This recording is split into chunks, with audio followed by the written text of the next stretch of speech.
I dare you to open that door even an inch! I'll cry! You jerk! Oh! Big trouble. What do I do? Mayuri, I just happened to pass by her. And she was running away crying. No! Mayuri!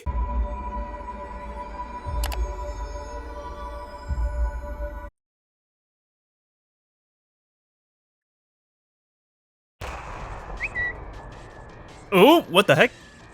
Did they let off Mode Snake or something? There was a small explosion, and the room filled with smoke.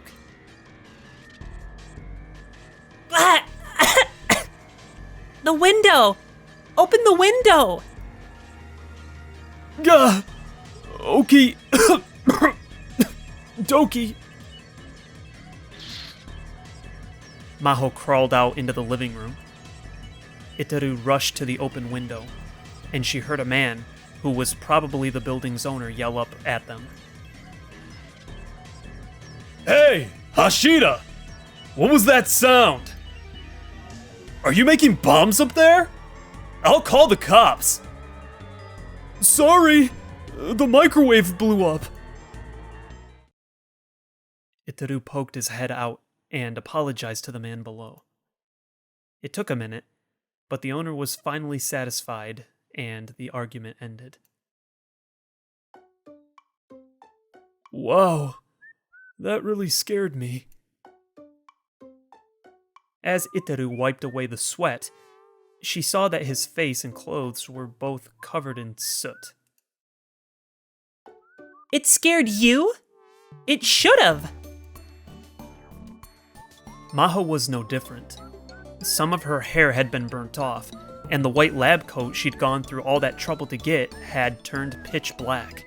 Oh my gosh, what were they doing? Explain what's going on. Where did that smoke come from? Oh yeah, they're probably working on the phone wave, right? Phone wave name subject to change. Is this like after everybody left though? Probably the microwave. I picked it up from a dumpster, so it probably shorted out somewhere. You picked it up from where? What is wrong with you? We're working on one of the greatest inventions in human history! And you're using parts from a dumpster? Why? Commercial microwaves are expensive.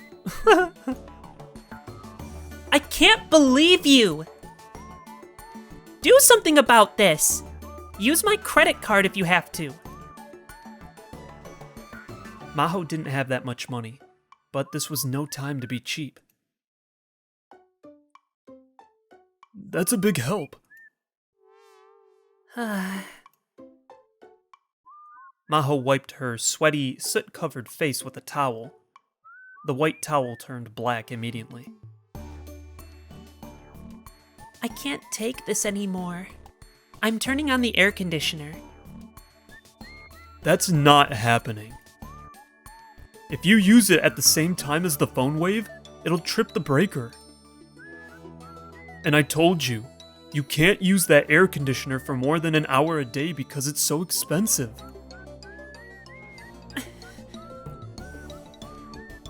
These working conditions were abysmal. Was Kuditz really able to create the time leap machine under these circumstances? Just thinking about it gave her even more respect for Kuditz.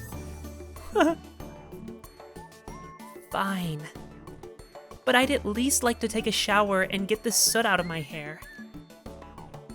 Go ahead. If you even think about peeking, I'll go straight to Suzuha. Remember that. I wouldn't do that. For some reason, Itaru responded to Maho's warning by sighing and slumping his shoulders. And actually, I don't feel up to dealing with jokes like that right now. Maho hadn't meant it as a joke. She was extremely serious. I would be too. I'm in such a bad way that I'm not even playing H games. Oh, well hey, I see this as an absolute win. As the meme goes. She'd heard from Suzuha that the day she'd arrived in Japan, Iteru had screwed up bad on a date. It was true that Iteru was a lot quieter than his usual self. Mayuri had even said that Daru not playing H games must be an omen of some impending natural disaster. But either way, she didn't have time for his negativity, so she mostly ignored him and went to the shower room. Dude, don't do another shower scene. Come on, dude, man. I just want to make the time machine. I don't want more Nikki. Come on, bro. Dude. Why, dude? Since Suzuha used the shower regularly, it was relatively clean. There was a good selection of body soap and shampoo, and Suzuha told her she could use it as she liked. Sheesh. I'm spending Tanabata covered in soot. That day was, indeed, Tanabata. Actually, Maho had been secretly looking forward to this day. Since she lived in America for so long, she was interested in Japan's traditional summer holiday. She was especially interested in the famous story of Orihime and Hikaboshi, and the custom of writing down wishes and hanging them from bamboo. Oh, hey, Mayuri said that Okabe was her Hikaboshi, or technically Haoin Kiyomo was her Hikaboshi, so I wonder if they're going to tell us anything about the story or not, or if that's just in the tips or notes or whatever that pop up on the screen that I'd have to look at later, but because I actually looked that up. I was like, what the heck is a Hikaboshi? And then I was like, oh, it's a Japanese story, so I'm interested to know if they explain it or not. Since she was here, she sort of wanted to try writing down a wish, too.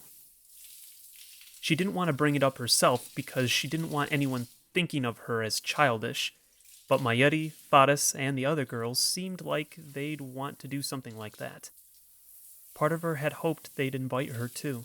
Aww, that's wholesome. Aw, she just wants to have fun, but she's trying to be the adult because she's actually older than everyone else. Aw. That's why it hurts so much to be spending the hot summer afternoon in the lab with Iteru covered in soot.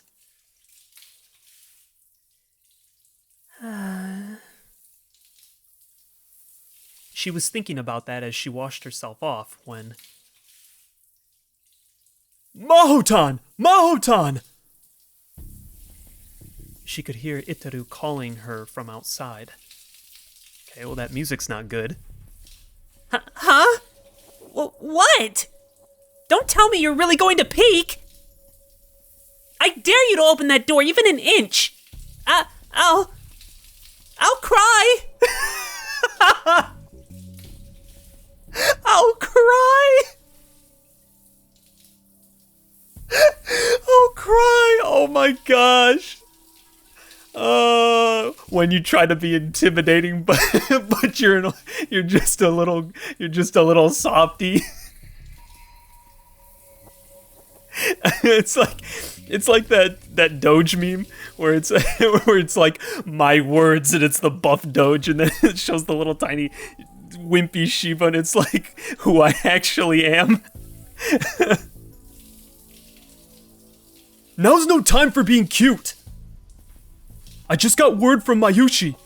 Okari might be coming here. What? Okabe? Maho's mind started to race. She'd been told that Okabe rarely came to the lab anymore. In fact, after he dropped her off here on the first day, he hadn't come by even once. That's why she'd felt safe going in and out of the lab, but... I hid the phone wave, but make sure he doesn't find out what we're doing. Right. I know. Wait! I shouldn't even be here! I need to get back to Faris' place and hide. Why? Because I'm supposed to be in Okinawa! That's how she'd explained her visit to Okabe. If he found out that she was working on the phone wave with Itaru, there would be trouble. That's right! Okay, hurry up and come out! I can't! Not with you standing there! Oh, that's right.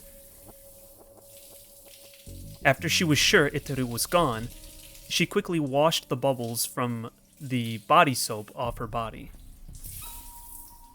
Her long hair still wasn't dry, but there wasn't time for that. She wiped herself off with the towel and was about to leave the shower room when she heard the door open. No, dude! Come on, bro! She's gonna have to hide in there, and then he's gonna be like, I have to use the bathroom or something dumb, and she's not gonna have any clothes. Come on, bro!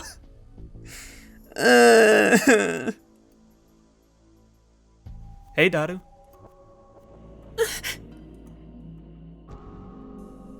He was here already? She quickly shut the door to the shower room again. But then she looked down and saw that she was naked. Her clothes were lying on the floor past the door. There was no way she could get them without Okabe seeing her. Her only choice was to stay hidden, completely undressed, and wait for him to leave. But this is really kind of nerve-wracking.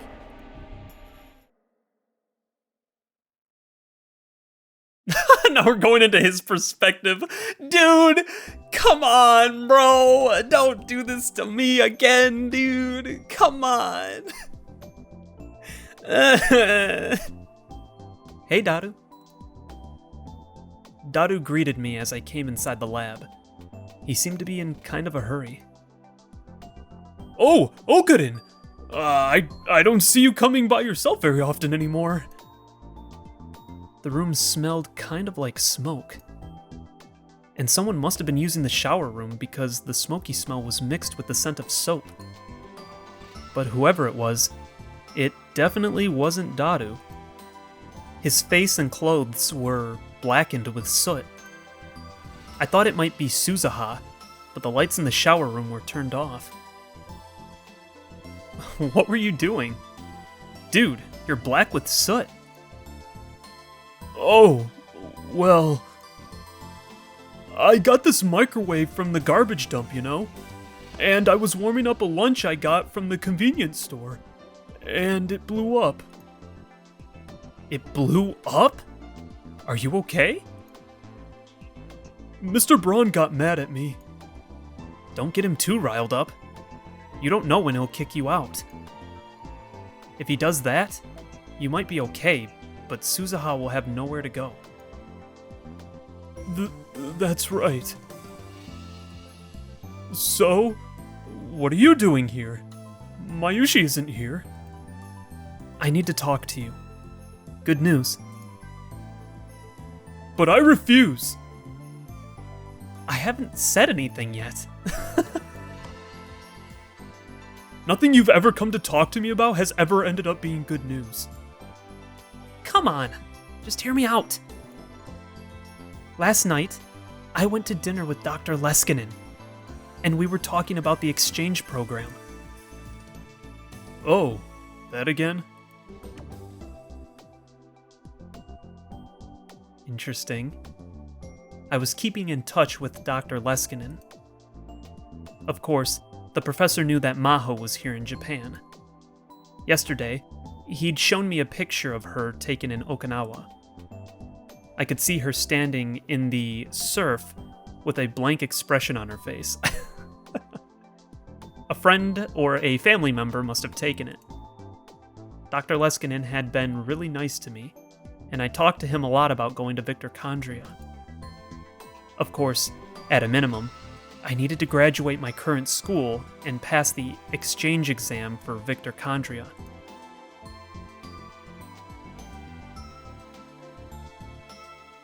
I actually was telling him about you, and he was interested. Huh? In me? Victor Condria's got something called an information science lab. It brings together hackers from around the world, supposedly. With your talents, Don't you think you'd fit in fine there? I'd been inviting Daru to come to America with me, but he didn't seem that interested.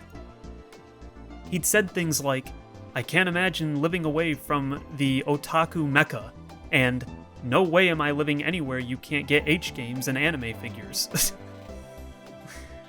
I mean, it sounds like him, but it's probably because he's working on the phone wave, right? So he's gotta stay focused on that. Also, the otaku mecca. Why? He'd done nothing but give excuses like that. Well, I am a super hacker. I'm sure I'd be fine, but... Why not meet with him at least? You've met him before. I'm busy now. You can make time for one day. Not until Kamima's over, probably. That's over a month away. It's not happening for a while, okay? Give me a break, man. You're full of excuses. Do you really not want to go that badly?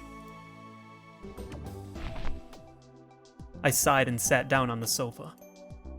This room really was hot as hell during the summer.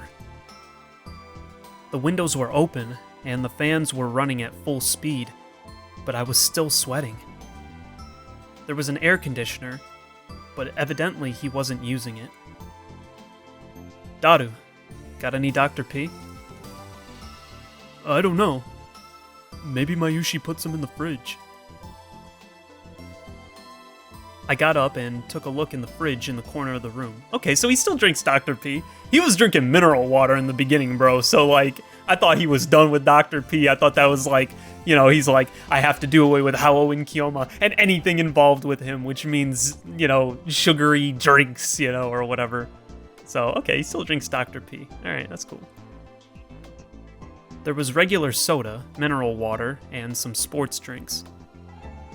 But not a single Dr. P.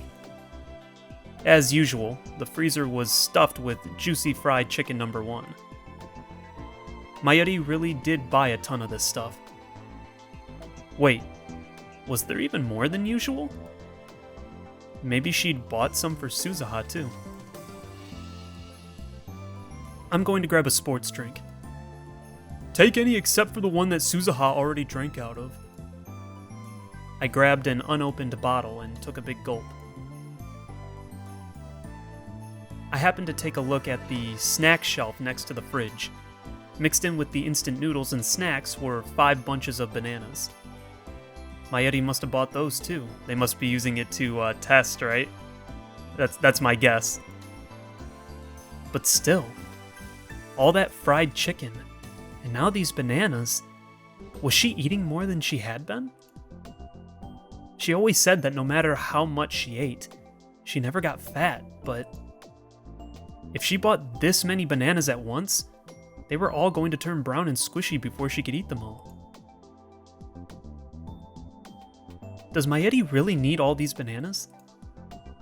Oh, it wasn't Mayushi who bought those. It was me. Oh. Huh? Daru quickly cut himself off. I turned toward him, and he averted his gaze. He'd been acting really weird this whole time. Was he hiding something? You bought all these? When did you start liking bananas? Well, you know, it was Suzuha's idea. She told me to eat some every day because it's good for my diet. There was a diet like that before, come to think of it. Some celebrity had gone on TV and said she'd lost a bunch of weight on a banana diet, and the next day all the bananas in Japan disappeared from stores. My dad had tried to get in on the boom a little too late and bought a huge supply of bananas, only to see it flare out and most of them rot on the shelves. I remembered that. So don't buy so many at once. They've already changed color. Well, whatever. I was hungry, so I decided to take one. I took a banana and peeled the skin. Just don't go overboard with everything. Okay? You're right. Yeah. I finished the banana in 3 bites and went to toss the peel in the burnable trash can. Burnable trash can? What's that? Is that a thing? What's that? I'm not aware of a burnable trash can. Interesting.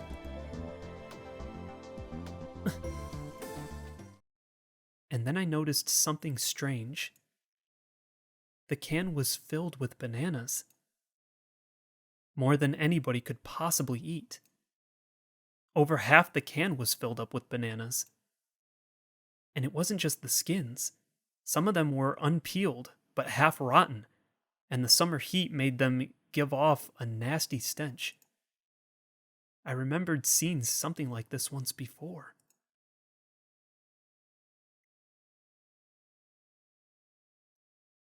We're making gel nanas again? Uh-oh.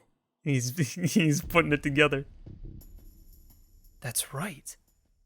It was when I was living here a year ago, doing experiments every day. And then my mind flashed back to the contents of the fridge.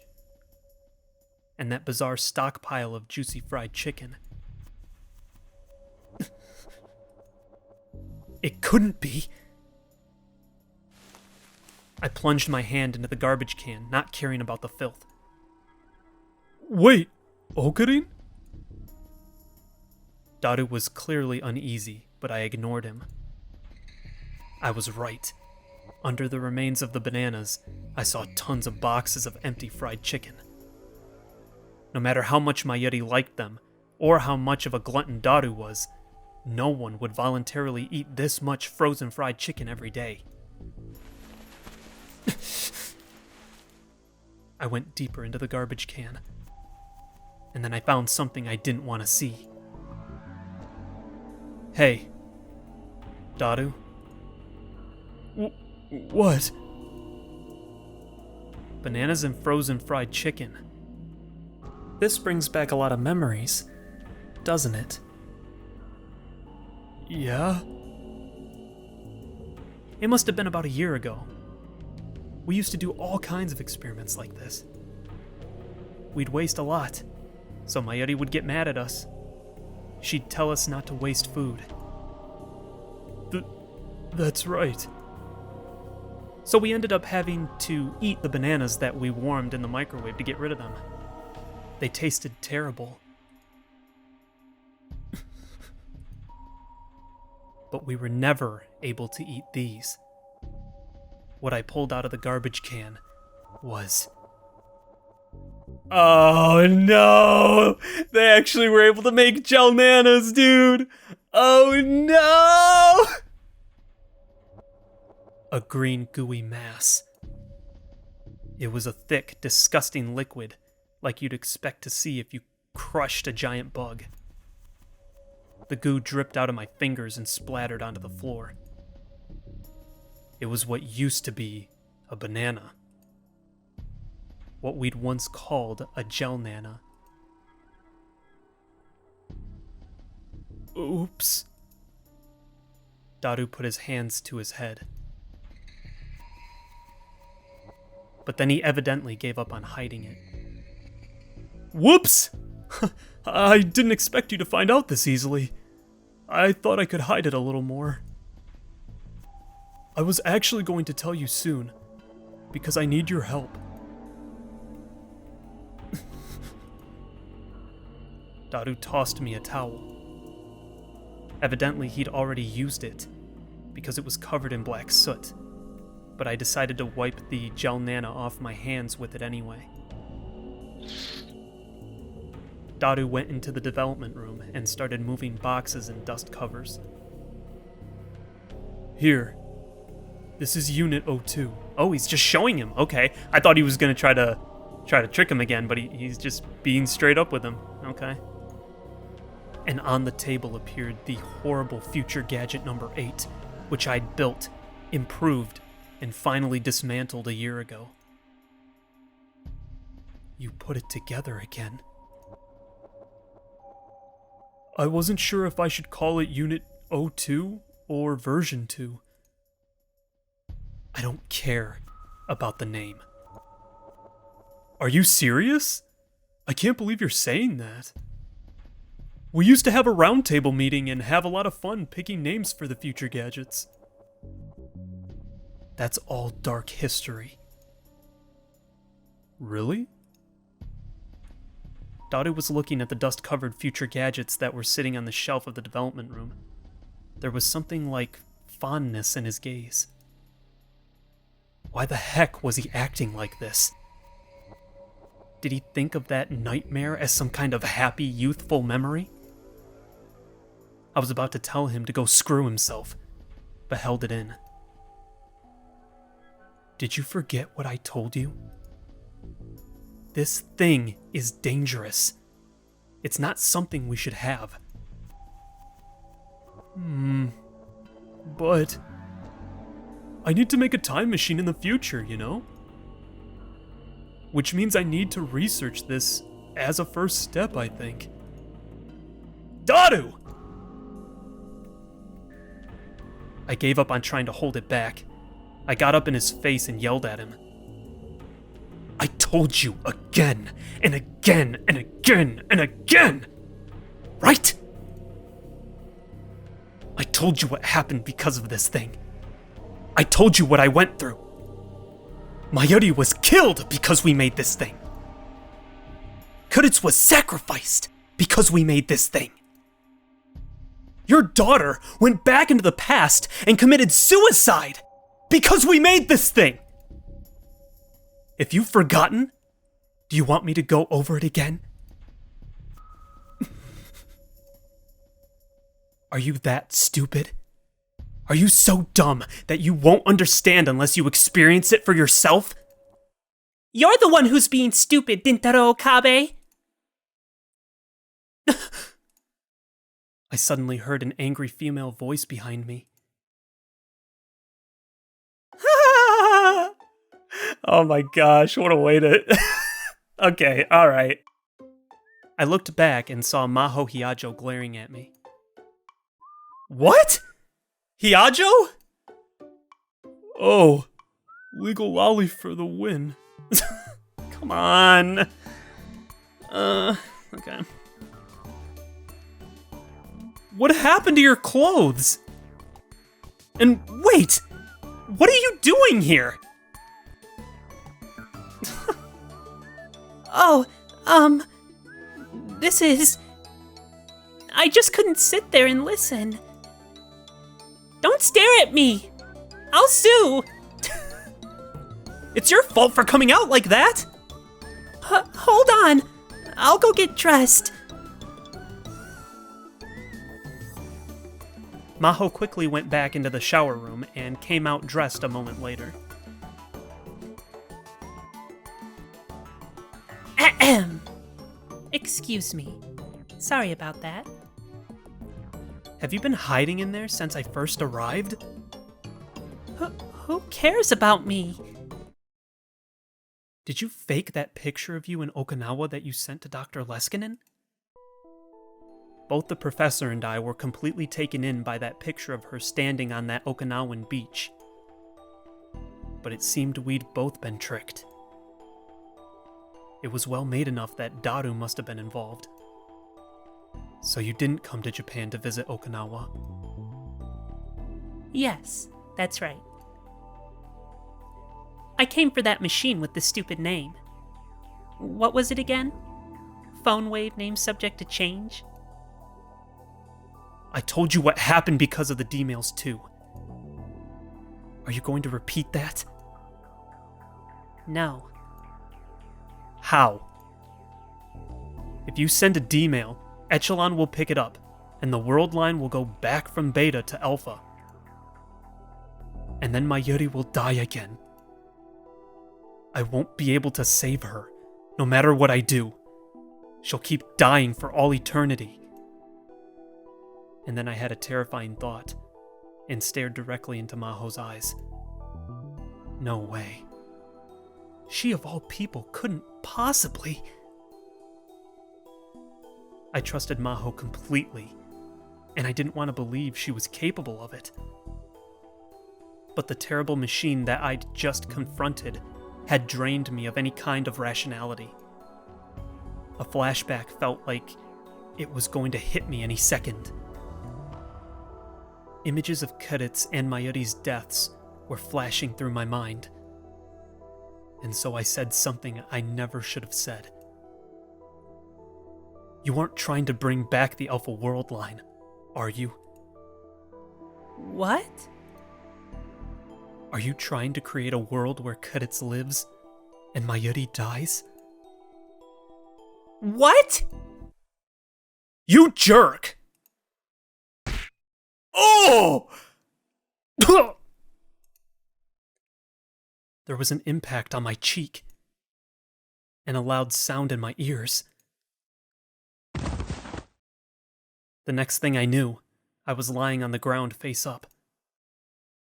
It was a while before I understood what had happened. The left half of my face felt like it was on fire. I was punched? By Daru? I'd known him for 5 years, and this was the first time anything like that had happened. Apologize! Apologize to Maho-tan! Right now! Wait! Stop it, Hashira! I can only imagine how much you're suffering, Okarin. So I'm not giving you any cheap sympathy. But in the end, you're just using that as an excuse. Maho-tan, Suzuha, even Mayushi. Do you know how much they've done for you? That's enough! Stop it! Maho grabbed Daru's body and tried to hold him back. Let me go! He's not going to understand unless I hit him again! That's enough! What you just did was enough, so calm down! And this time, Maho put her hand on Daru's shoulder. I'll explain the rest. Go wash your face or something. Go! She pointed towards the shower room, and Daru finally seemed to get control of himself again. Fine. He looked a little awkward as he lowered his fist. Normally, he hated any kind of seriousness, so in a situation like this, he'd always tell one of his perverted gentleman jokes. But there were no jokes as he vanished beyond the curtain into the shower room. Yo, that was actually a cool moment. Alright. Alright, a little more prop for Daru. Nice to see him be serious for once, try to snap Okabe back to reality. A moment later, I could hear the sound of water. Jeez. Maho was looking down at me. This is your fault for being weird. You're right. I'm sorry. I didn't mean it. I know that. You're not like that. Come on. Can you stand up? I grabbed her hand and slowly got up. I'd taken a solid hit when I wasn't expecting it, and so my head was still a little dizzy. That hurt. When somebody who's normally gentle finally gets mad, he's really strong. That's right. And when someone gets mad for someone else's sake, not their own. I think that's wonderful. This has changed my opinion of him a little bit. Yeah, me too. A little bit. Only a little bit, okay? Only a little bit. Just a tiny little smidgen. I don't like the other parts of him. It still kind of overshadows it, but that was cool. I give him that. That was a nice little moment, okay? Whatever. Maho seemed a bit happy as she looked toward the shower room. Only a little bit? Yes, only a little bit. Because he's always sexually harassing me. Exactly. Based, Maho. Absolutely based. Unapologetically based. Maybe he's fallen in love with you. Kids do that all the time, Tease the girls they like. He's a kid at heart, after all. You've got to be kidding me. Do you want Suzuha to be my daughter? That would be bad. Yeah. I chuckled a bit, but quickly stopped and turned to face Maho. The difference between our heights was so great that I was looking down on her. If you want my subjective opinion, this world exists because of Kuritz's choice. Mayuri is safe because of Kuritz. She can live and be happy. I have to protect that. You're a scientist. You're a lot smarter than I am. So you can understand, right? You can understand the laws of the universe. Yeah. Maho quickly nodded. You could call it God if you wanted to. It's stupid for humans to challenge God. But I tried anyway. And then I tried a dozen times more. And then I tried 100 times more after that. And I failed every time. It was all useless. God will never forgive human arrogance. You're right. Maho was looking out the window. It was as if she was thinking back to her homeland and ancestors. God is a popular guy back home. And among the people of Okinawa. I learned those wonderful beliefs from my parents and grandparents, too. I'm a scientist, but I would never mess with God. Hey, alright, I like that. That's cool. Also based? But then... Maho shook her head a little and looked up at me with a piercing gaze. The God you're talking about, that's completely different. Her words were sharp, with no room for disagreement. The laws of the universe?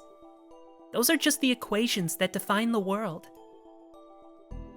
The wonderful being called God has nothing to do with them, and there's no reason we can't solve them. Well, okay, less based. I mean, it kind of has everything to do with them. If I guess it depends on, you're giving a very vague term called God. But if we're going at least by the traditional understanding of God, or at least let's say the traditional Christian understanding, I guess we'll go from that. Maybe she's going from a Japanese, God, but she's saying God, and I think they have gods plural. So I immediately go to Christian, especially because she said back home, which I'm assuming back home in this case was maybe, is her home America? I don't know. Anyway, doesn't matter. He's kind of the creator of everything, therefore physics and all the equations, as she says, that make up the world kind of are because he made them. So it kind of has everything to do with it, but whatever. I was about to respond, but before I could, Maho went inside the development room. I had no choice but to follow her.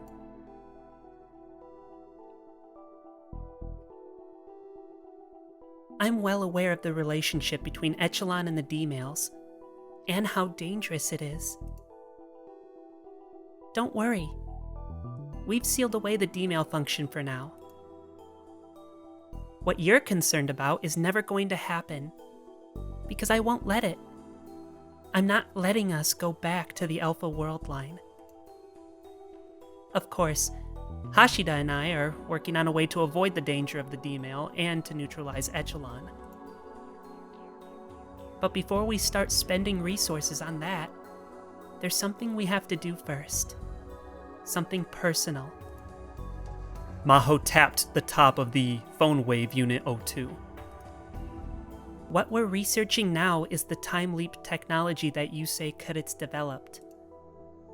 Then this can only time leap? That's right. Oh, look at it. It's kind of cute. It's a little smaller than the other one, I think. She was right. I was looking at the time leap machine, not the phone wave name subject to change. I could tell that they'd recreated all the improvements that Cudits had made to the phone wave. The most obvious was the PC and monitor that were connected to the microwave. And connected to the PC was a headset and what looked like a cord covered in electrodes.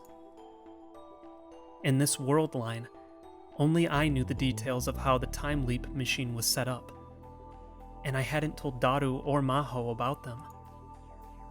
In other words, with only some small hints, Maho had managed to create the same thing as Cudits. To be honest, it's really frustrating. Frustrating? The more research I do, the more I realize that I can never be Cudits. I can get as far as digitizing the memory data and transferring it to a cell phone along with the top-down search signals. But I still can't clear the biggest hurdle, even though Cudits could. The data compression, right? Gotta get that naked singularity, brother. Sister. Gotta get that naked singularity, sister. Gotta get past that event horizon, or however that terminology was called. All I know is you have to have a naked singularity. Maho nodded. I just can't solve the mystery of how she managed to compress all those terabytes of data. That was the part that Cudits had struggled with the most too. But in the end, with Daru's help, she'd been able to do it. Did Cudits tell you anything about it? She seemed a little unhappy as she asked me that. Asking for the answer meant giving up on finding the solution for herself, and so it meant admitting defeat. Maybe that was really hard for her. Yet she'd chosen to put completing the machine first. But I had no intention of giving her the answer right away. Right away? What? You made me a promise when we last talked, right? That you wouldn't try to save Cudits Makase using the time machine. That's right. Do you still intend to keep it? If you don't, I can't help you.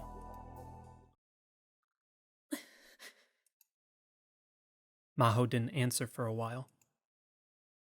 But without even looking at her face, I could tell she was being torn apart inside.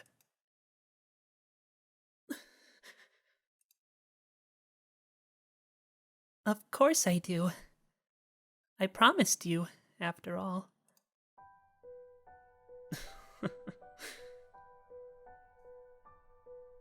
After a long pause, she gave her answer. I couldn't help but laugh.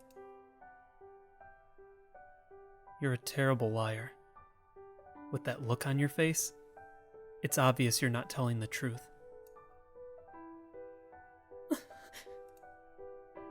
We're done talking.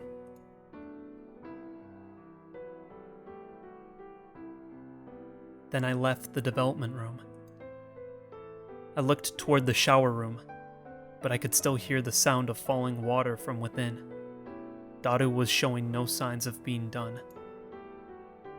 Hey, Daru. I was the stupid one. I'm really sorry.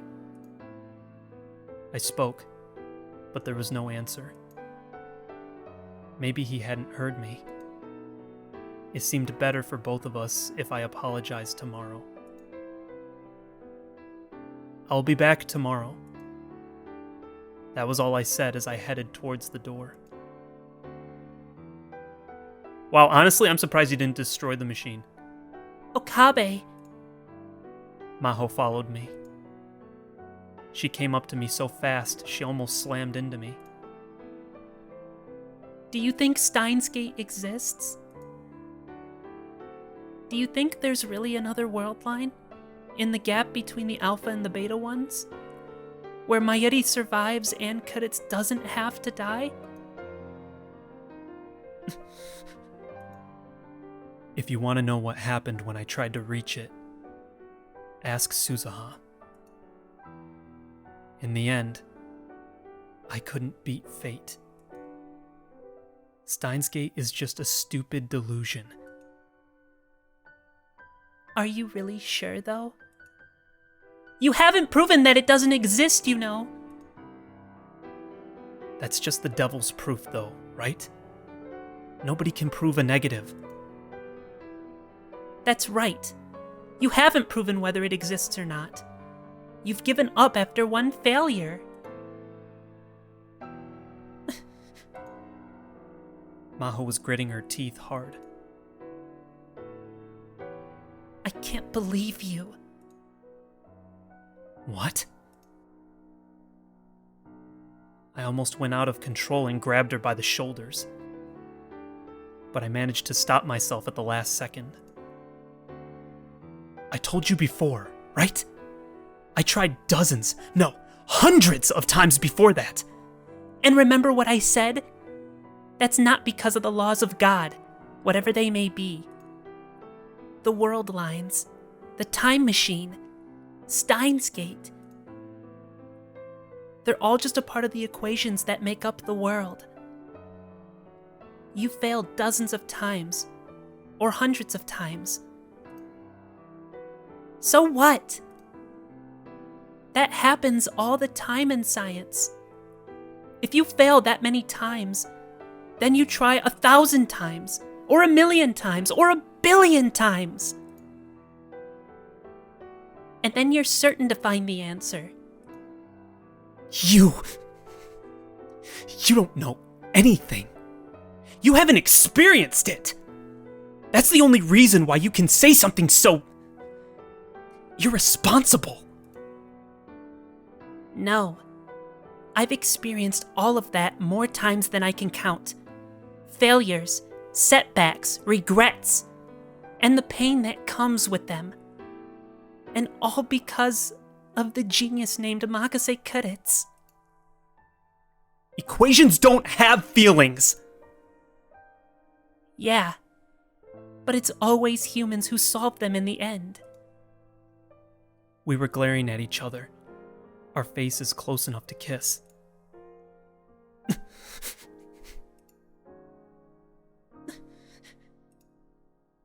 Maho's gaze burned into me. For some reason, I couldn't bear to look at her, so I turned away. I turned around without saying a word and tried to head out the door, but she grabbed the hem of my shirt and stopped me. I didn't expect that. Do you need something else? I turned around, annoyed. A moment ago, her expression had been so fierce, but now she simply wore a sad smile. It was so different that, for a moment, I thought I'd jumped world lines. Huh? Maho whispered to me. You're a terrible liar, too. Liar? Was I lying? I put my hands up to my face, trying to figure out what she meant. But that didn't tell me what kind of look I had on my face, of course. So I simply stood there, confused. Liar? What do you mean? I'm not lying. Hashida told me something. He said that a year ago, he couldn't even bring up the time machine with you. And Steins Gate was out of the question entirely. You didn't even want to hear the words. What are you talking about? But it's different now. The look on your face is the same as the one I used to have all the time. Huh? I'd lost to Kudits during the experimental trials. I'd lost to her with my papers. I'd lost to her in terms of fame.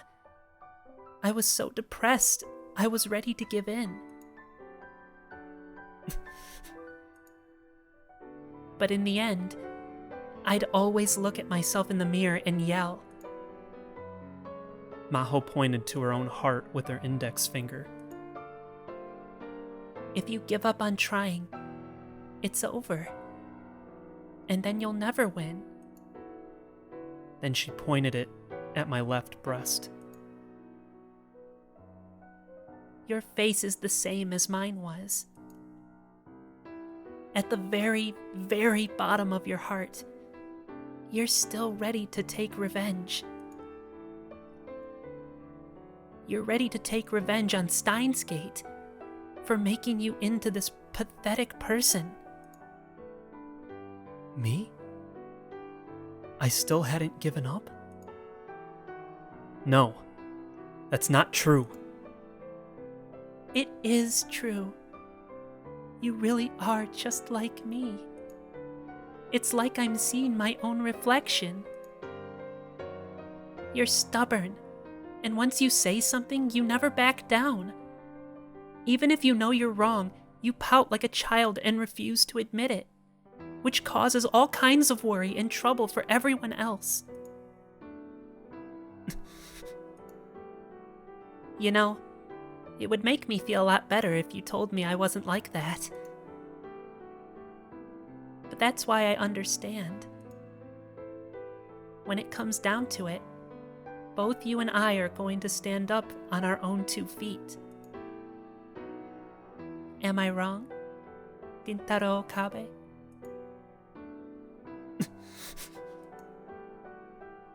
I'll say it again. All the laws of this world are just equations, and every equation can be solved. I'm going to find the key to that answer no matter what, and God has nothing to do with it. And I'm going to reach the world line in the gap, where Mayuri doesn't die, and Kiritz is still alive. After saying all that, Maho was a little out of breath. She had a lot of vitality in her tiny body. Her words, the way she looked, they hit me so hard, I couldn't speak. So, what will you do? This is your lab, right? It can't keep running without you forever.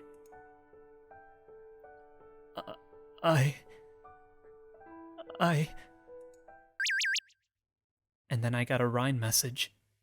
Wait, what? Dude. Now, of all times. Big trouble. What do I do? Mayuri, I just happened to pass by her. And she was running away crying. No! Mayuri! I've never seen her so sad. What? Mayuri was crying? I could tell that something bad was going on. When she saw my shock, Maho looked over at the phone too. She was crying? What happened? I don't know. I just happened to run into her, so I said hi, and she was crying. I was really surprised, but when I asked what was going on, she was really upset. She said it was her fault Kiritz had died, and that's why you were suffering. Oh, no! She said she should have died instead. No! Oh my gosh, no! That's so sad! And then she ran away. I ran after her, but I lost her. What do I do, Okabe? What do I do? What? I looked at Maho. Did she hear that? Come to think of it, Daru had come out of the shower room at some point and was standing right behind me. It was Mayushi who told me you were coming to the lab. She said she was coming here too. Then that meant There was a good chance she did. Oh no. It felt like my knees were going to give out. Mayuri existed in this world line because of Kuritz's sacrifice. And that was the only thing that Mayuri could never find out. Me, Daru, Suzuha, Faris, Maho, everyone who knew the truth had kept it from her. I needed to find her. I needed to find Mayuri. I couldn't let her be alone right now. Darn it! I ran out of the lab.